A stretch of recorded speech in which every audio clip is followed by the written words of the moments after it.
Por fin llegaste al lugar correcto. O mejor dicho, a las vibraciones sonoras correctas. Has llegado a descargacultura.unam.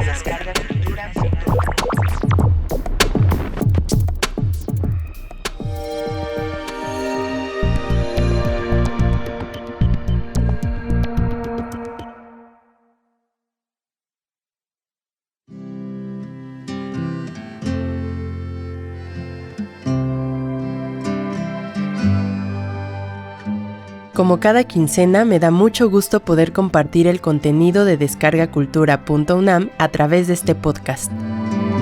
Soy Paola Famitzai. Te invito a ponerte tus audífonos y seguirme en este nuevo recorrido sonoro.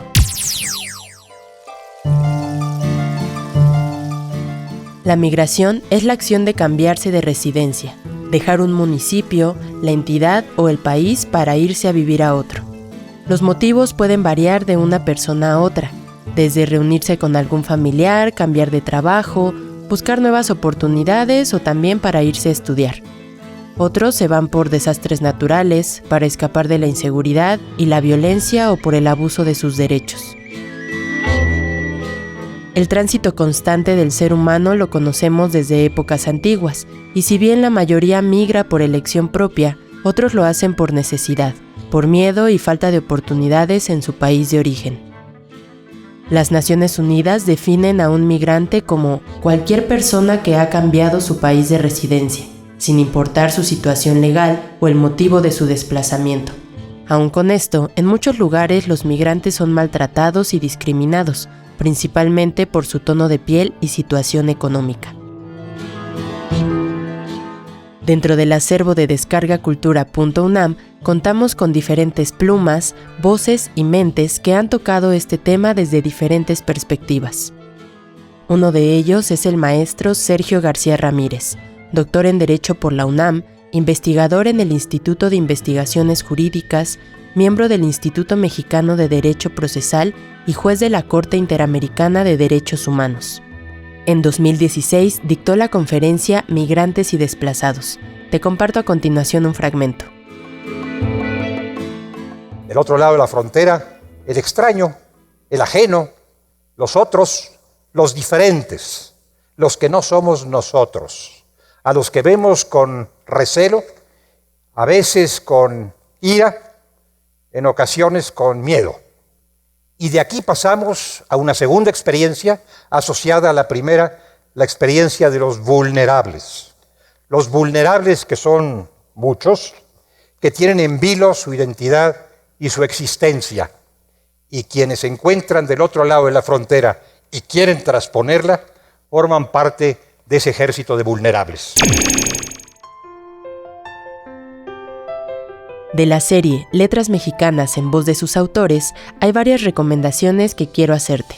Por ejemplo, Santiago Vaquera Vázquez, escritor chicano interesado en la lengua y cultura de sus padres, escribió y leyó el relato ¿Ves la línea?, en el que reflexiona sobre el significado, peso y percepción de la frontera entre México y Estados Unidos, dándole voz y rasgos humanos a esa línea.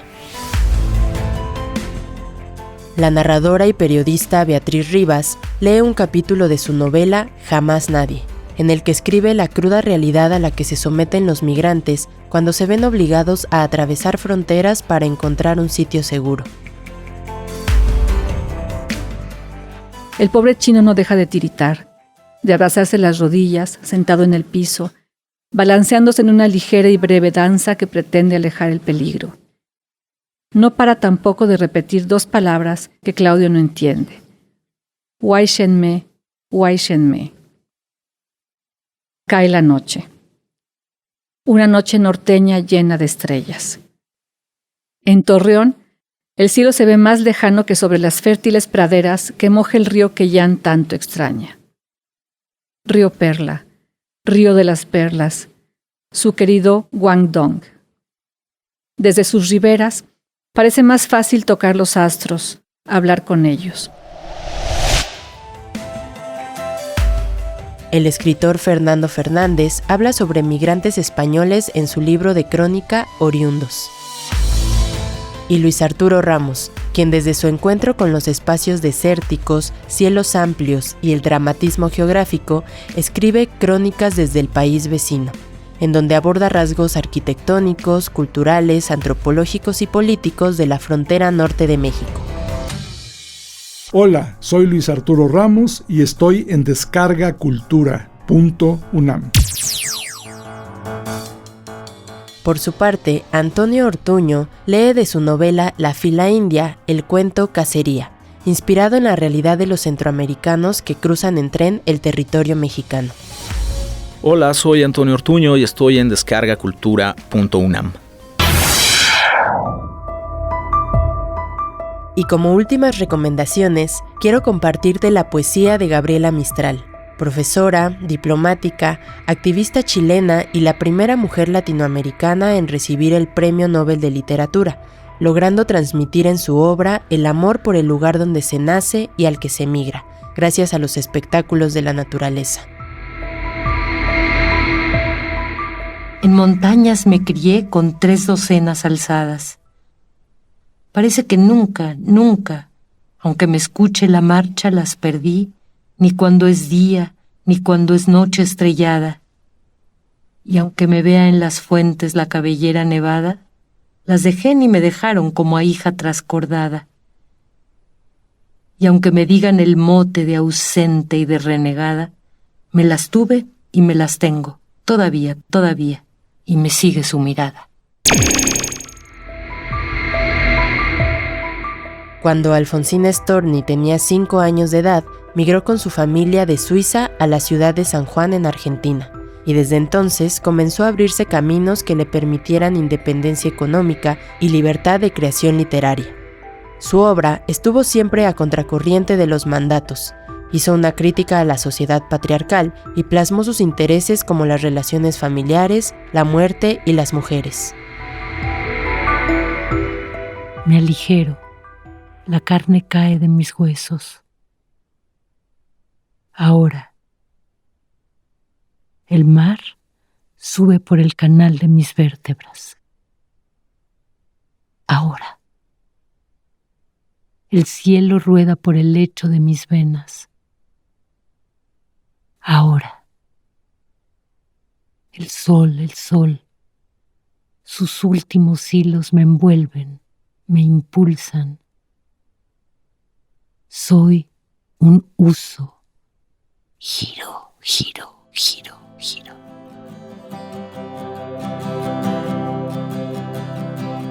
La lectura y selección de los textos de Gabriela Mistral, como de Alfonsina Storni, estuvieron a cargo de la escritora y también poeta Miriam Moscona, quien a través de su voz crea una experiencia lírica e interpretativa.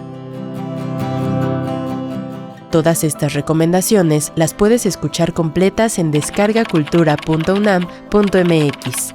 Además, puedes crear tus listas de reproducción, guardar tus favoritos y compartirlos en redes sociales.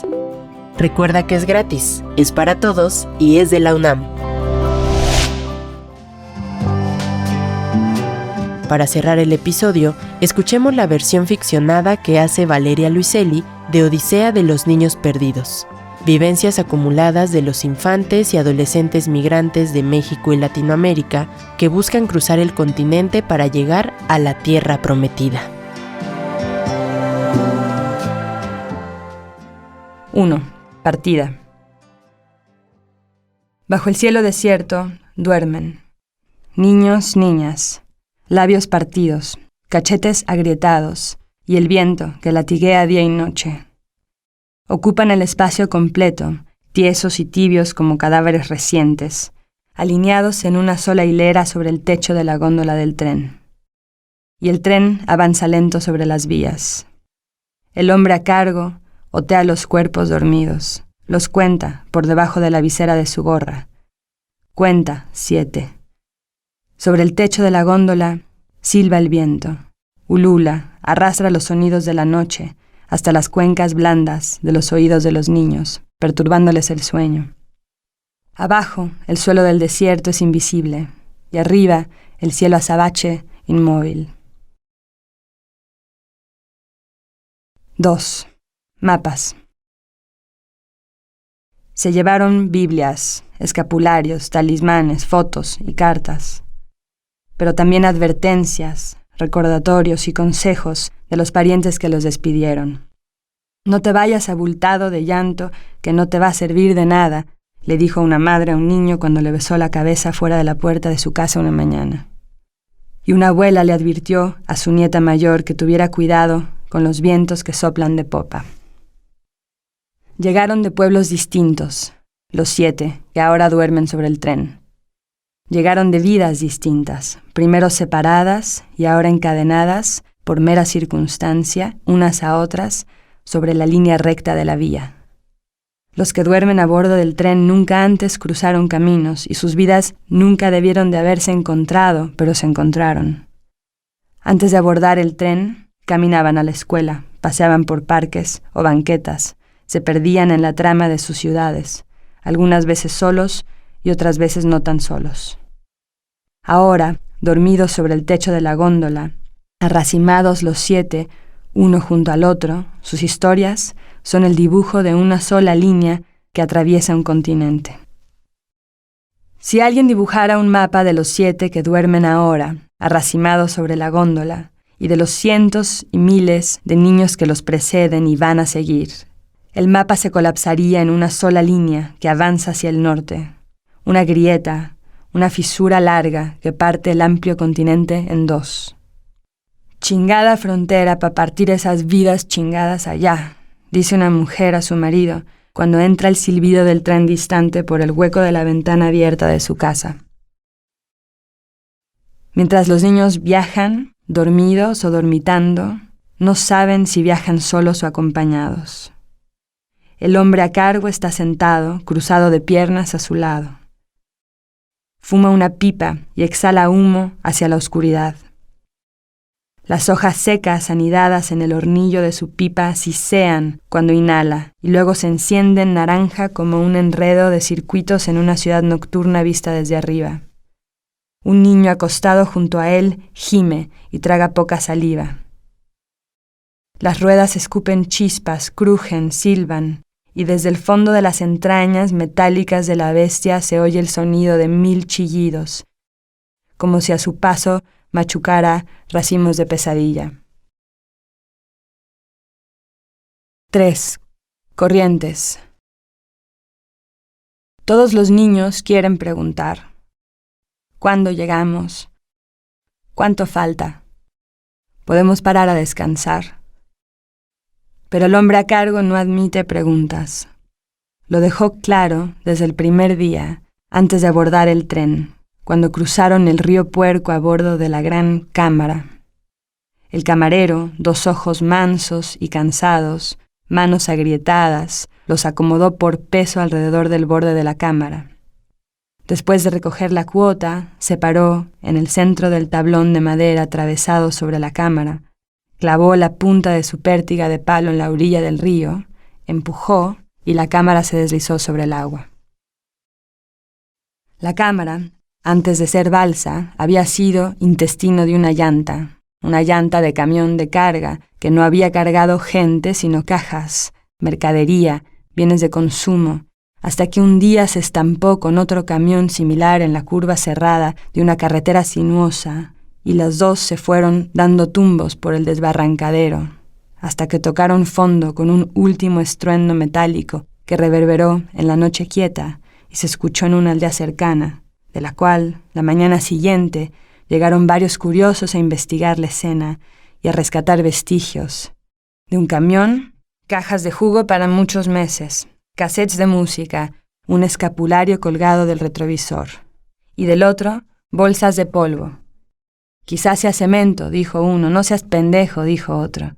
Y durante una semana estuvieron yendo y viniendo entre la aldea y el sitio del siniestro, llevándose todo lo que pudiera servir ahora o luego, y casi todo servía, salvo los 2 cadáveres, aferrados todavía a sus respectivos volantes y cada día más descompuestos e innombrables. Así que nadie supo qué hacer con ellos, aunque el último día una señora les dio la bendición, y antes de que todos abandonaran para siempre o casi siempre la escena del incidente, los 2 camiones reducidos ya a un esqueleto, a una insinuación irreconocible de sí mismos, Unos muchachos tuvieron la idea de llevarse también las llantas, extirparles las cámaras, desinflarlas y vendérselas al triciclero de la aldea, que pedaleaba todas las madrugadas hasta la orilla del río para vender ahí su mercancía, empanadas, agua fría, pan dulce, y a lo largo de varios viajes, más de 4 docenas de cámaras para balsas. Ahora, la cámara se deslizaba sobre el río Puerco, y los 7 niños se iban inclinando hacia el frente para mantener el equilibrio. Abrazaban sus mochilas. Se habían quitado los zapatos y los tenían prensados entre los dedos, a salvo de la salpicadera de la corriente. La más grande de las 2 niñas quería preguntar cuánto o hasta cuándo o cómo, preguntarle al hombre a cargo de los 7, pero todavía no encontraba la pregunta. Iba con miedo y con tiricia reciente. Trataba de no bajar la vista, no mirar el agua. Nomás voltear se imaginaba ahogada, tragada por esa lengua larga y marrón del río, su barriga henchida y flotando en el caudal, ya luego escupida en quién sabe qué orilla muy lejos.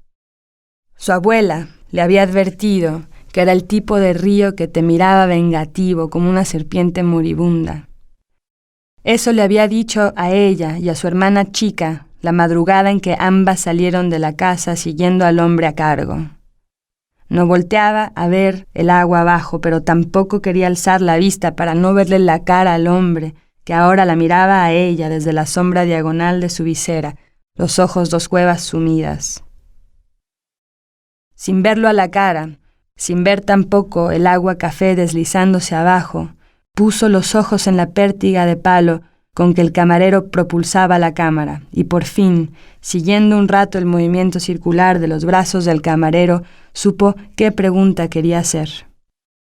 Tuvo la pregunta bien agarrada con la lengua un rato antes de soltarla, pero cuando la hizo, las palabras le fueron saliendo como tartamudeadas, como taradas, como puros pedazos y no palabras. ¿Cuánto la costa para la llega? La costa tarda más, cuesta mucho.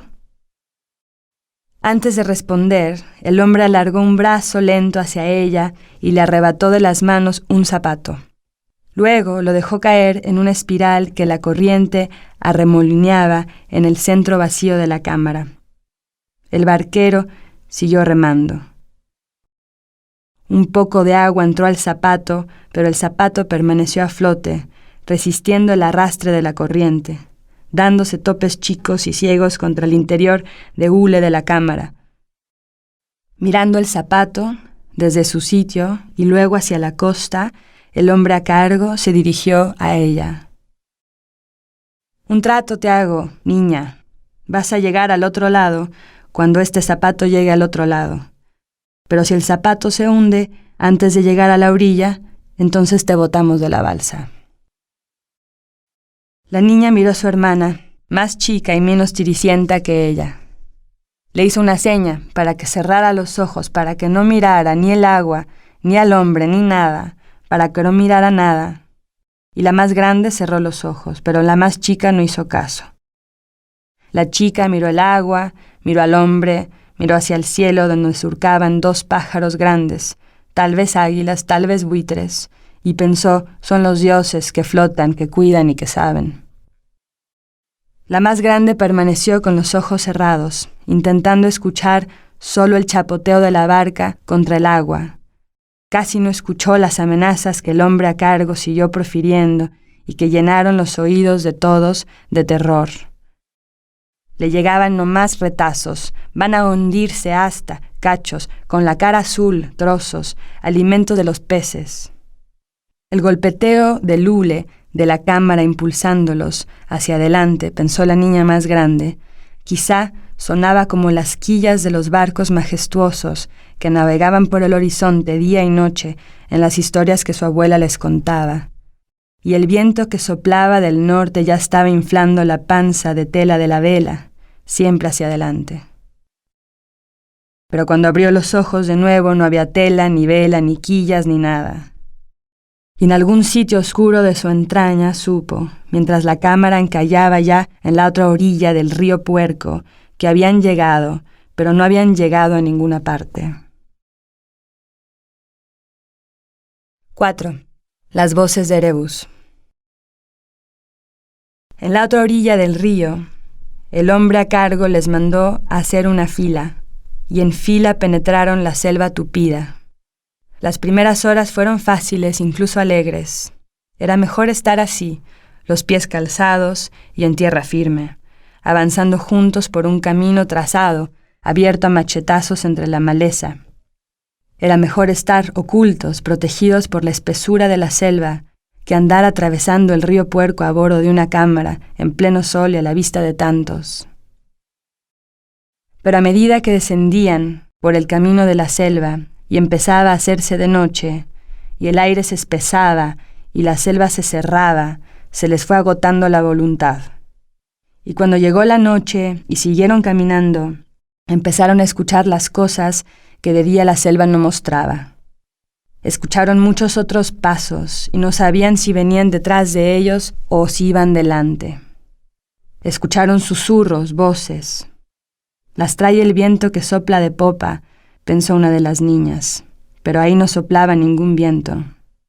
A ratos se desvanecían y a ratos se oían cerca, como si estuvieran ahí mismo entre los niños, atoradas en las piedras que pisaban, en las hojas puntiagudas de los helechos que se sacudían cuando los rozaban con los brazos, en los troncos de los árboles detrás de los cuales se escondían para vaciarse las vejigas.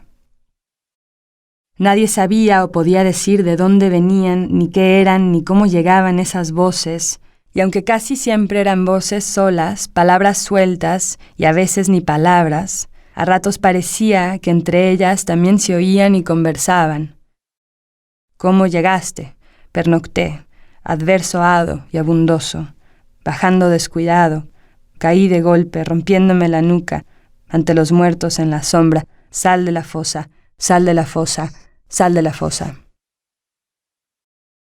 Yo también las escucho, les dijo un señor, tal vez un cura, que en la mañana apareció sentado junto a los rescoldos de la hoguera que les había alumbrado la primera noche, y que se les pegó y anduvo caminando junto a ellos un buen trecho.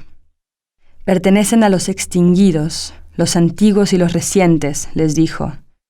No le hagan caso, les dijo el más grande de los niños, no le hagan caso y sigan caminando, está loco, es uno de los evangélicos y anda buscando nomás quien lo escuche para volverlo loco también. El hombre a cargo no lo callaba, pero tampoco lo escuchaba. Los demás niños sí lo escucharon, porque escuchaban esas voces y tenían miedo y tenían preguntas, y el evangélico tenía las respuestas.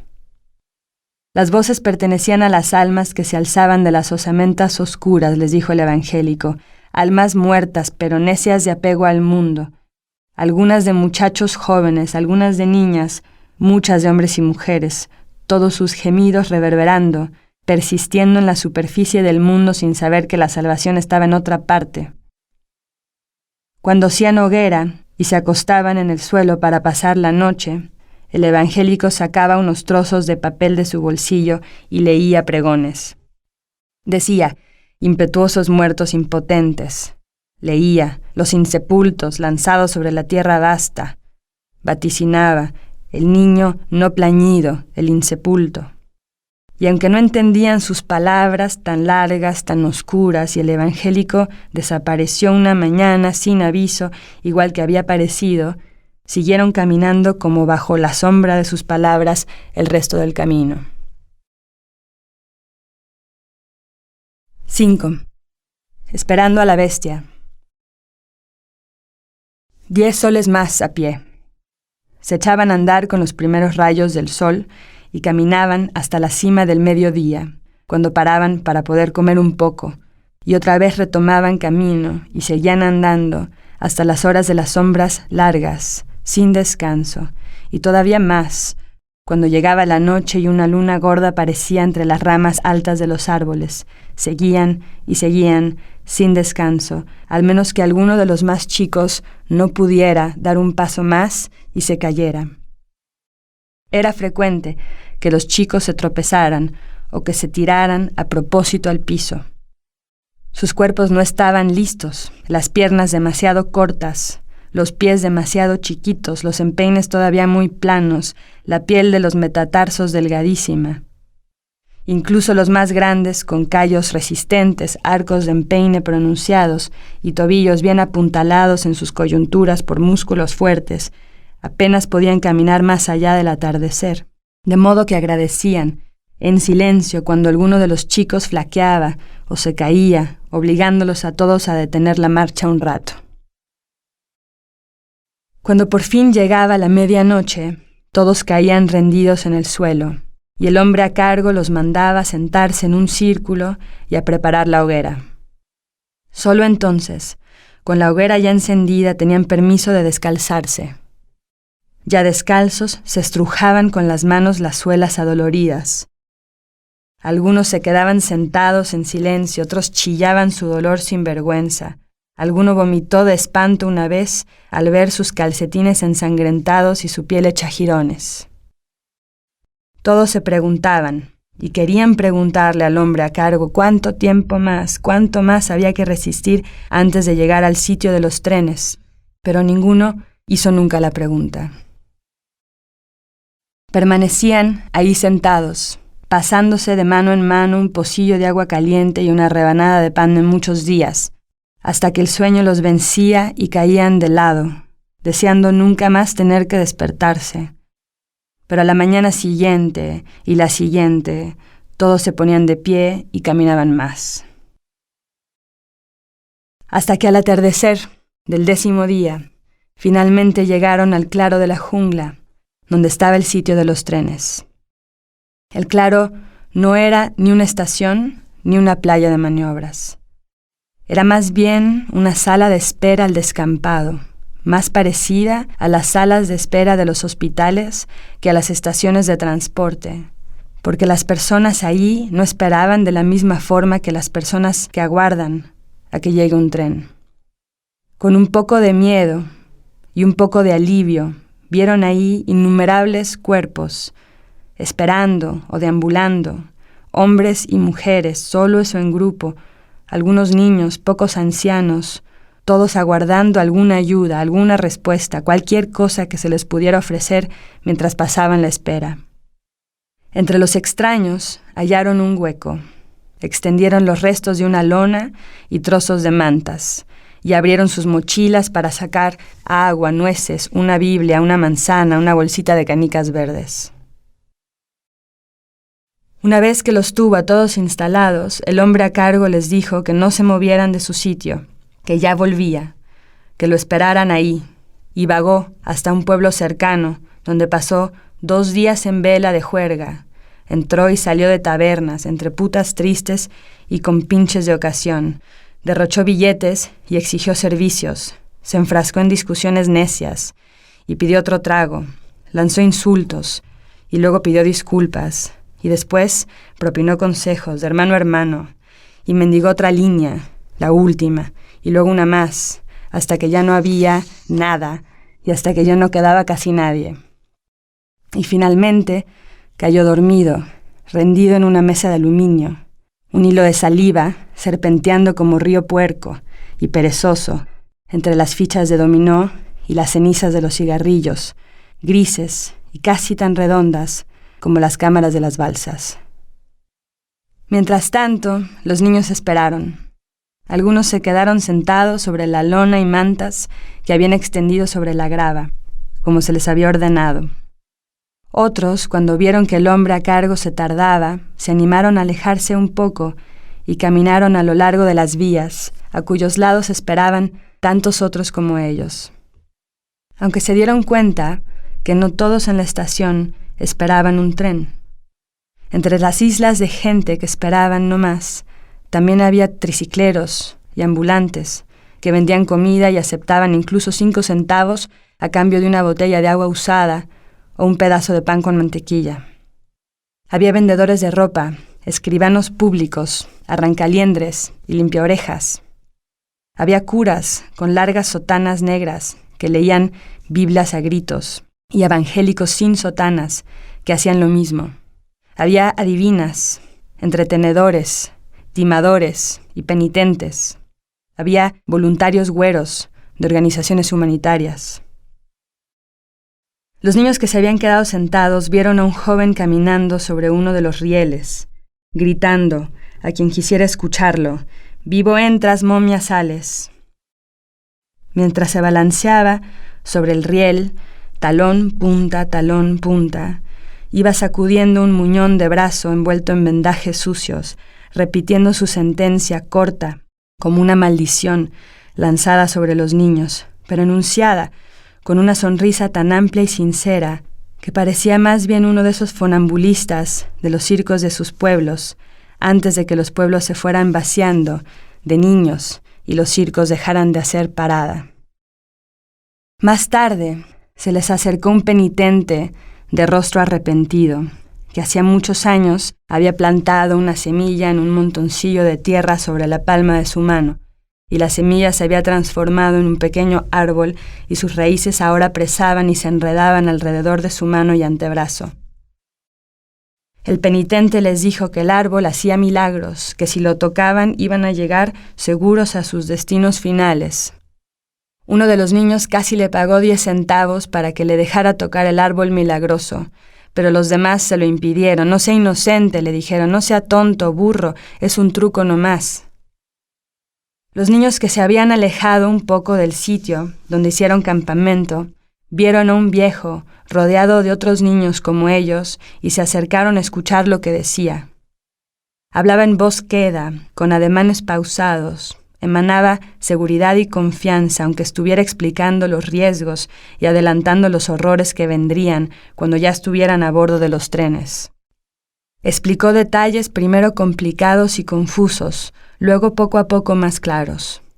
Los vagones más seguros eran las góndolas, pero eran las más codiciadas, así que había que apañar lugar temprano. Los tanques y pipas por redondos eran resbalosos, a esos no había que subirse. Los furgones casi siempre iban cerrados, con candado, así que ni intentarlo. Y las tolvas eran una trampa mortal, aunque parecieran más seguras. Si te subías casi nunca podías salir. También dijo: ya que estén encima de la góndola, no piensen en sus casas, no piensen en sus personas, no piensen ni siquiera en sus dioses. No recen, no hablen mucho, no predigan consecuencias, no deseen nada. Con eso último dejó de hablar. Después de hacer una caravana de despedida, el viejo se alejó por la grava, hasta que desapareció en la oscuridad absoluta que ya había caído sobre la estación de trenes, y los niños regresaron a su campamento de lonas y mantas, donde los demás niños trataban de dormir. Al amanecer del día siguiente no había regresado aún el hombre a cargo, pero llegaron muchos otros hombres y mujeres pregonando oportunidades en coros confusos, arrimándose como con sed lupina a los rebaños de personas que apenas despertaban sobre la grava. Ofrecían reparaciones de calzado económicas, surcidos por casi nada. Pregonaban 25 por suelas de hule, 25 centavos por pegar las suelas de hule con goma, y decían 20, solo 20 por zapatos de piel, 20 por servicio profesional con martillo y clavos a suelas de piel, y cantaban 15, solo 15 por reparaciones cosméticas y surcidos de chamarras, mochilas, suéteres y mantas. Uno de los niños le pagó 15 centavos a un hombre para que le parchara un agujero en el flanco de su bota con un retazo cortado de su propia chaqueta de lona. El resto de los niños lo trataron de idiota, lo trataron de retrasado, burro, pendejo, le dijeron, tenías que haber vendido la chaqueta o haberla cambiado por algo mejor. Ahora tenía una bota parchada y una chamarra rota y mal remendada. ¿Y ahora para qué le servían?, le dijeron, le preguntaron. Se burlaron. El niño no respondió, pero sabía que las botas eran más nuevas, recién compradas para el viaje, y que la chamarra de lona era de herencia, pasada entre primos y sobrinos y hermanos, una chamarra vieja ya, así que en silencio se tragó la desaprobación, se miró la bota, y el resto del día anduvo repasando con el dedo las orillas rasposas del parche, sus 15 centavos. El hombre a cargo de los 7 no regresó tampoco cuando la luz enceguecedora y blanca de la mañana se atenuó y la capa de amarillos más cálidos se dejó caer casi plácida sobre las caras y las cosas de la estación de espera. Y cuando empezaron a alargarse otra vez las sombras, apareció frente a ellos una vieja con cara de escroto, el cuello atascado de pelos y verrugas, los ojos como dos tapetes de bienvenida donde se habían limpiado demasiados zapatos. Apareció como de entre la grava, ni la vieron acercarse, y antes de que pudieran decir nada, la vieja les estaba arrebatando las palmas de la mano una por una, vaticinando destinos y augurios, balbuceando historias sin duda dementes, conjeturando imágenes improbables, pero de pronto, en sus imaginaciones vulneradas, finales probables. Palma por palma iba leyendo. En el fondo marino ve un brillo del color del vino tinto, niño, tu sangre. A un costado de un manantial, tú, joven, te llenarás de mosto y musgo como tronco de árbol caído. Te comprarán pequeñín chupadedos por un dinerito y te tomarán de esclavo, mientras el resto viaja al norte. Y tú, niña arrogante, brillarás como una luciérnaga moribunda en una jaula de cristal. Si querían oír el resto, ver su futuro completo, podían hacerlo por 50 centavos cada uno, dijo la vieja, su cara de escroto estirándose en una carcajada. 50 centavos era el doble de lo que costaban las reparaciones de calzado, pensó el niño al que le habían vaticinado llenarse de mosto y musgo, pero no lo dijo en voz alta. Y 75 centavos, remató la vieja, si querían que ella misma interceptara la fortuna a su favor. Eso era muchas veces más, pensó el mismo niño, que toda una ración de agua y pan. Y les dijo a los demás, no crean, no le crean, guárdense el dinero y guárdense las manos en los bolsillos, ni la vean. Y aunque todos querían escuchar más, se guardaron las manos, evitaron los ojos de la bruja esa y fingieron no escuchar más las palabras que todavía les salieron como gargajos de entre los labios delgados y curtidos. Cuando por fin su resistencia logró ahuyentarla, la vieja los maldijo a todos en una lengua extranjera, y antes de desaparecer por entre las líneas paralelas de las vías, se volteó una vez más hacia ellos, chifló una vez y les lanzó una naranja madura. La naranja golpeó a un niño, el mayor de los 7, en el brazo izquierdo, y luego cayó a la grava, sin rodar. Aunque les dio curiosidad la fruta arrojada, y a pesar del hambre desesperada que cargaban en la barriga, ninguno se atrevió a tocarla. Otros como ellos, después de ellos, quizá presintieron el mismo quién sabe qué, extraño y oscuro, encerrado en esa fruta, porque pasaron días y semanas, y la naranja siguió ahí, redonda y anaranjada, sin que nadie la recogiera ni tocara. Luego, poco a poco, pudriéndose, cubriéndose en la superficie con manchas de moho verdoso rodeadas de aros blancos, y fermentándose del centro hacia afuera, primero dulce y luego amarga, hasta que finalmente quedó ennegrecida, reducida, arrugada y desapareció entre las piedras de la grava con una tormenta de verano. Las únicas personas en la estación que no maldecían, no tranzaban, no pedían nada a cambio, eran las niñas de las cubetas. 3 niñas con largas trenzas de obsidiana que cargaban cubetas de plástico llenas de magnesio en polvo y utensilios. Gratis, sin pedir nada a cambio, las 3 niñas se ofrecieron a sanar los pies destrozados de los niños, sus talones pulposos y reventados como tomates hervidos. Se sentaron junto a ellos y metieron las manos en caso a sus cubetas de plástico. Les espolvorearon las suelas y los empeines y luego usaron telas deshilachadas o pedazos de toalla para envolver la piel cortada. Usaron piedra pómez para reducir los callos duros, cuidadosas de no rozar la piel más viva, y les masajearon los gemelos contracturados con sus pulgares pequeños pero firmes. Ofrecieron reventarles las ampollas hinchadas con una aguja esterilizada.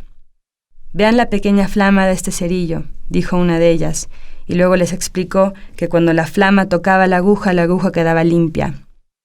Y por último, la más joven de las niñas, la que tenía los mejores ojos negros, fijos, como encantados, sacó de su cubeta una colección de ganchos metálicos retorcidos y un par de tijeras grandes, y se las mostró a los niños. Con ellas les ofreció aliviar el dolor más profundo y desesperado de los que tenían uñas enterradas o encarnadas.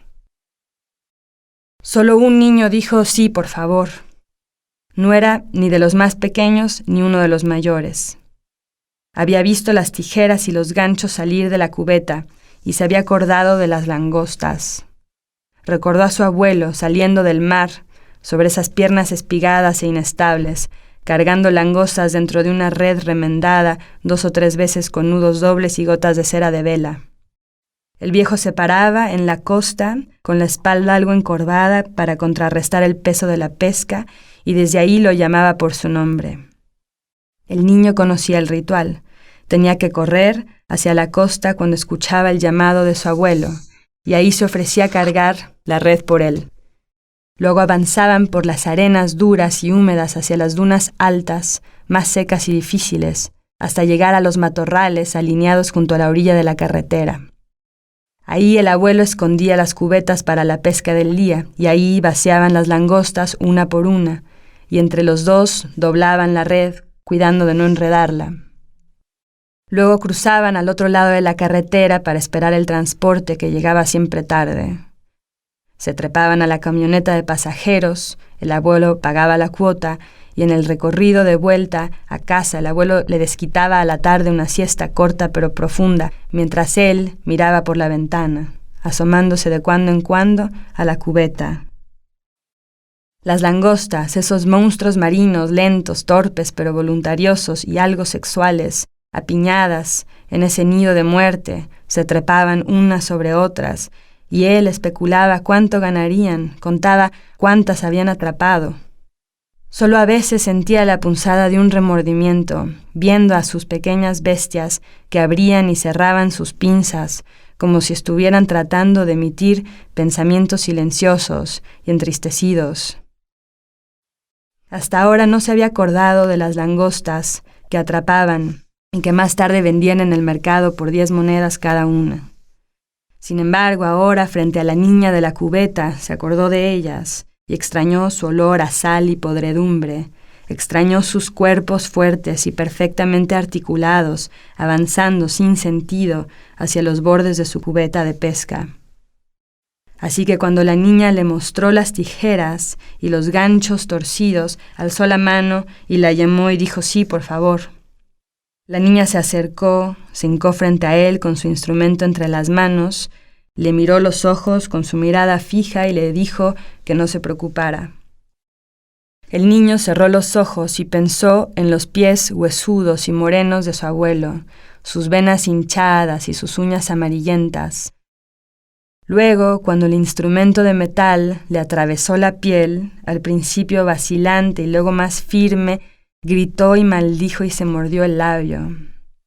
A la niña le temblaba un poco la mano, pero poco a poco sintió que una determinación serena se asentaba sobre su miedo, y mientras penetraba la piel del niño y escarbaba bajo la punta de la uña enterrada, las manos le dejaron de temblar.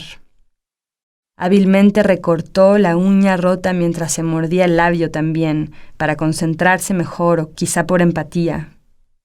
Mientras cortaba, el niño se retorcía, pero al final abrió los ojos y la niña le sonrió y le enseñó el cacho de uña. Le dijo, ya estuvo, ya estás, toma tu uña de recuerdo.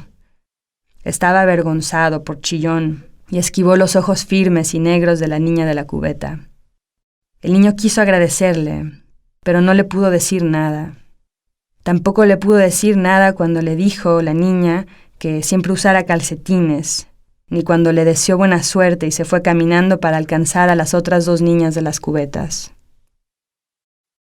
La buscó la mañana siguiente, cuando finalmente llegó el hombre a cargo y llegó el tren, y uno a uno lo abordaron. La buscó desde el techo alto de la góndola, mientras todos se subían y encontraban dónde sentarse y acomodar sus chivas y pocos bártulos. La buscó por última vez cuando el tren empezó a moverse, pero entre la multitud de caras que el tren rebasaba, agarrando velocidad y alejándose de la estación, no reconoció a nadie.